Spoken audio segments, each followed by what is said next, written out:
News Radio, WGNS, those are Good Neighbor events.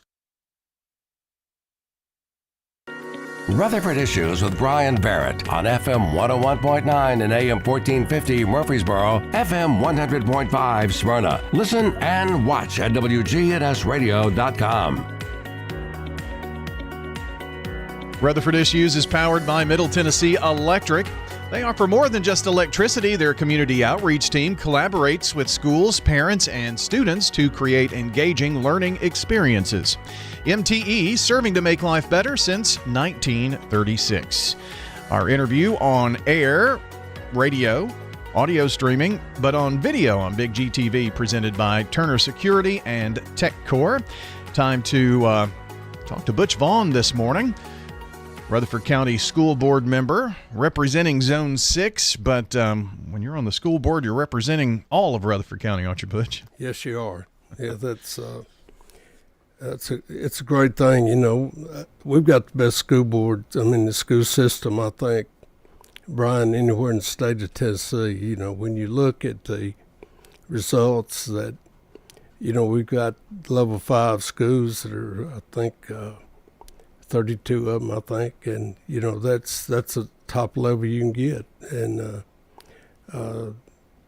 it's just amazing the job that all the teachers and principals and everybody does, I think, and Dr. Jimmy Sullivan, you know, he has compiled such a great staff there at the central office that, you know, they've all worked together, and I think that's the reason for the success. And you know, it's a challenge every day. And what happened in Antioch, you know, is something that school safety, boy, I tell you, it's just something that, you know, that's so important, and we've got to continue to get better at that. And you know, I think that's one of the things that I know that as a board, we all are wanting to do and trying to do.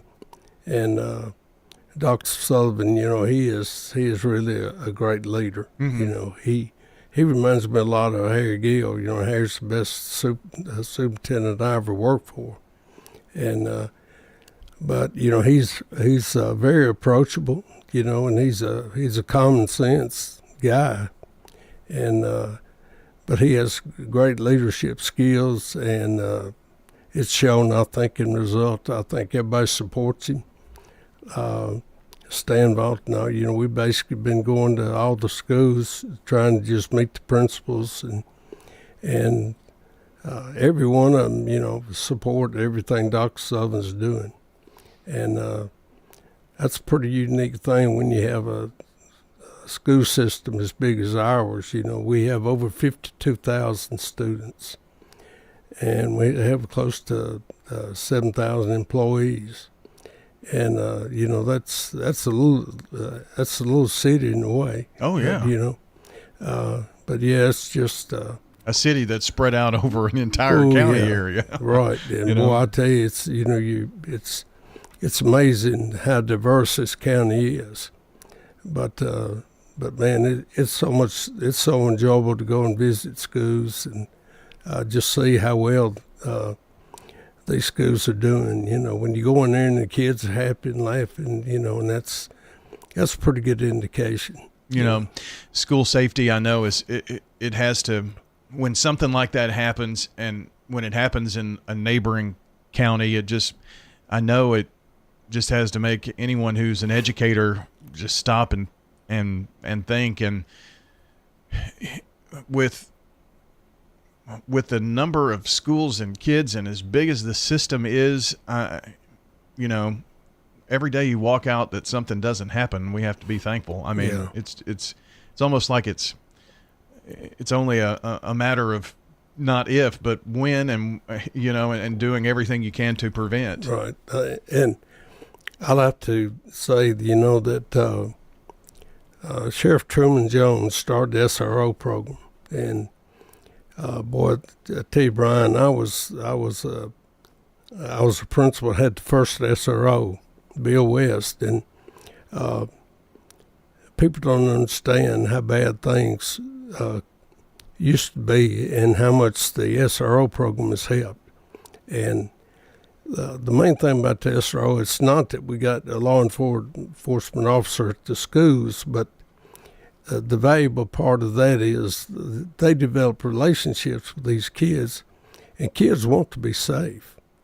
And so if there is anything going on, they pretty well let the SROs know. Mm-hmm. And I think that's one thing that's really helped us.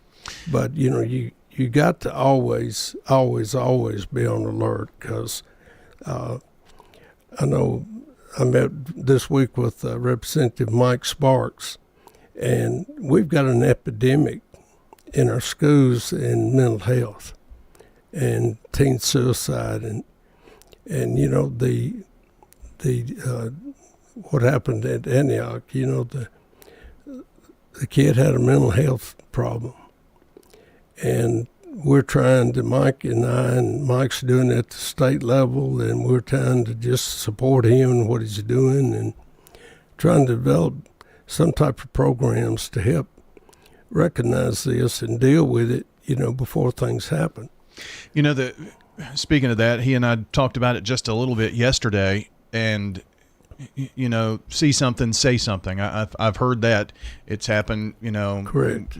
For terrorist situations, just whatnot. But when you're a kid and you're in school and, you say something, there may be repercussions of saying something if it's found out that you did. And so I think the method of being able to do that, I don't know what the answer is there. He was talking about some app in Oregon or something like that where you could submit anonymously tips and things. That may be an idea. I'll tell you, a lot of information we'd always get.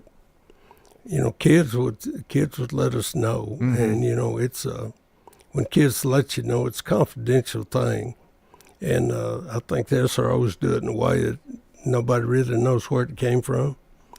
And a lot of times, if you get more than one tip, too, you really know. I mean, your confidence grows the more information you get. You better believe it. And, one thing the police chief in Metro Nashville said I heard him on the news. He said that if somebody had I'm not sure exactly what he said. It was something like if somebody had said something, it probably wouldn't have happened. In other words, it indicated to me that some kids knew something and didn't say anything. Yeah. And the kid down there, his desire was he was planning on shooting 10 kids. And it's just hard to understand. But, dealing with kids and, the biggest problem a lot of them have is they just don't have any hope.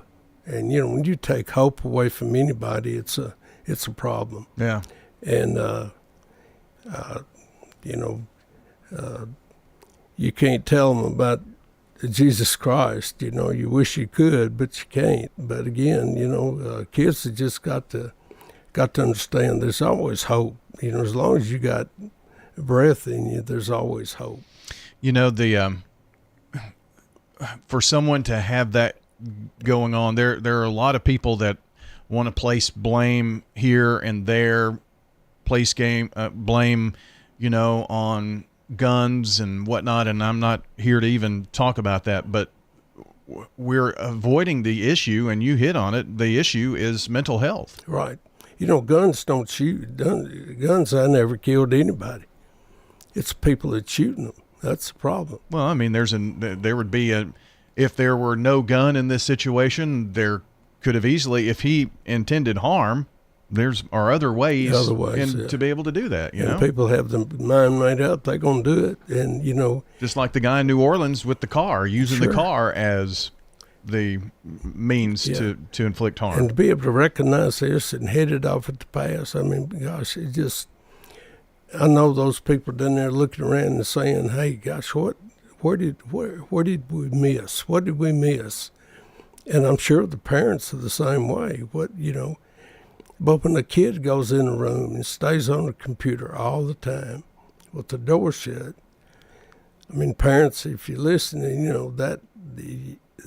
ought to really investigate if your kids are doing that, because on the internet and on the web out there's just so many things that are evil that they can get to, that you really need to monitor where kids are going to. But you have, everyone carries around one in their hand. Yes, sir. All the time. And you can get to anything you want to. Yeah. And the kids, that's their main means of communication now, is that social media. And bullying on social media, and you and I may have hard feelings. Well, I may not have guts enough to look you in the eye and say something, but I can get on that social media and I can try to bully you that away. And it's just we've just uncorked an evil thing. It's satanic in my opinion, because it's just. It's meant for good, but it's Satan is just using it for harm. And we've got to take our schools back. We've got to take our kids back, because that's the future of our country, and that's the future of us. And we got a great opportunity right now. President Trump, boy, he is. They say worldwide that all these leaders in these other countries are breathing fresh air because they're just so glad. And, it's an opportunity, I think, for all of us to get behind and support what we need to do and do the right thing and what the country was based on. And, the main thing about that is our kids. And, we're just very blessed here. I mean, I'm telling you, the quality of teachers and administrators is just, it's just phenomenal. Why anybody would want to go anywhere else other than right here is beyond me. I mean, to be this large, the fourth largest county in the state of Tennessee now. Right. To be this large, to have a school system of 52,000 plus, over 7,000 employees. You look at similar systems in other places, their schools aren't, level 5s and top of the line. And, we have the best, elementary and middle and high school in the state of Tennessee. Right. So what is the difference? Is it the leadership? Is it the people who are involved? I know we've got great teachers. I think it's all of it. Yeah. I think, it's I look at it so like a football team. There's times you can have a great coach and have great players, but they don't do very well. There's other times that, the key to it is when you win, it's because the players have bought into what the head coach is teaching them, and they all work for the same goal. Then when that chemistry's there, it's unlimited what they can do, and I think you're seeing the results of that coming together in that chemistry. It's just because that Dr. Sullivan, he supports the teachers and all, and they know that he's there for them. But we're also lucky here too that we got Middle Tennessee State, and we're fortunate a lot of those kids that come there that want to be teachers or graduate, and they've moved here and lived here and want to stay here. And so we're fortunate. We had just about every one of our positions filled when the school started, and a lot of school systems around us really struggle to get good people. But I'm telling you, I go in the schools all the time and visit, and it's just amazing to me the quality of people we do have. Really, it's a hard job, but boy, it's the most rewarding job you can ever have. When a kid comes up and thanks you 20, 30 years later, you helped me, that's what it's all about. That's worth more than money, And every one of us can look back and think about somebody that made a difference in our life, and that motivated us, or discipline us one way or the other, did whatever. But yeah, I'm just thankful we got what we got, and I just hope everybody recognizes that. It comes with challenges, obviously. One of those, you all, the school board, we went through a rezoning just to, if you've got 20 seats here, this is how tight things are. You need to fill those 20 seats. If you've got 40 that don't have a seat or are in a portable, and I think the biggest, the explanation of the rezoning that made more sense to me is when Dr. Sullivan said, if we don't do this rezoning, why is the county commission going to approve the next high school? Because we're not efficiently using the school buildings that we have. It makes so much sense. It doesn't make it any easier to deal with. Yeah, rezoning, boy, that's a really I saw you get uneasy when I said that word. Well, the hard thing about it is that there's no way to ever please everybody. Right. But you want to be fair and all, but we don't have any choice. This school can only take so many, and this other school can only take so many. And we try to equalize the socioeconomics in every school that we can, but there's so many limitations in rezoning that people don't understand. And we're really in a predicament. We want to build a new high school down at Eagleville, and around Laverne in Smyrna, because boy, they just exploded down there, and we're just struggling to find land. And gosh, a new high school is going to cost $200 million. 5 years ago, I think you could build a high school for $50 million. Yeah. That just goes to show. That doesn't count the land. The land is, gosh, it's really, it's almost out of sight, but boy, the land, But you're talking about needing another school in areas despite adding on to Oakland and Riverdale and Smyrna and now Laverne. Right. And so that says a lot about the growth, the explosive growth. And see, the way it is that the state doesn't really give you a whole lot of money for your growth. But see, that's where, I don't know, we've gotten so many people moving in here. And the thing about it is, so many of them are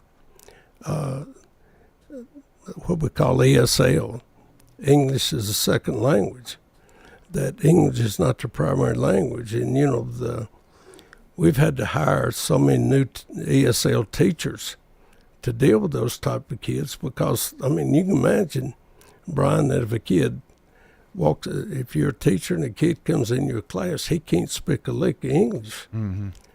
And you got to teach him. That's a challenge. Those people do a phenomenal job. And it's not just like it's one language. There are like 30 languages being spoken. It used to be just English and Spanish. Uh-huh. But now, golly, they got so many different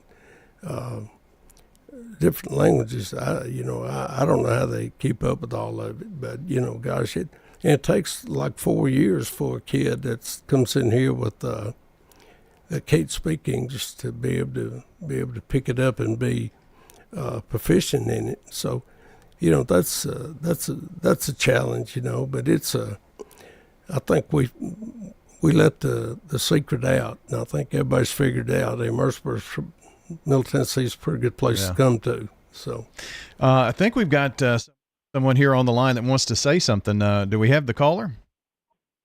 Yes, sir. Good morning. Well, hello from Butch Vaughn to Butch Campbell here. How are you? There you go. How you doing, friends? Hey, I'm doing great.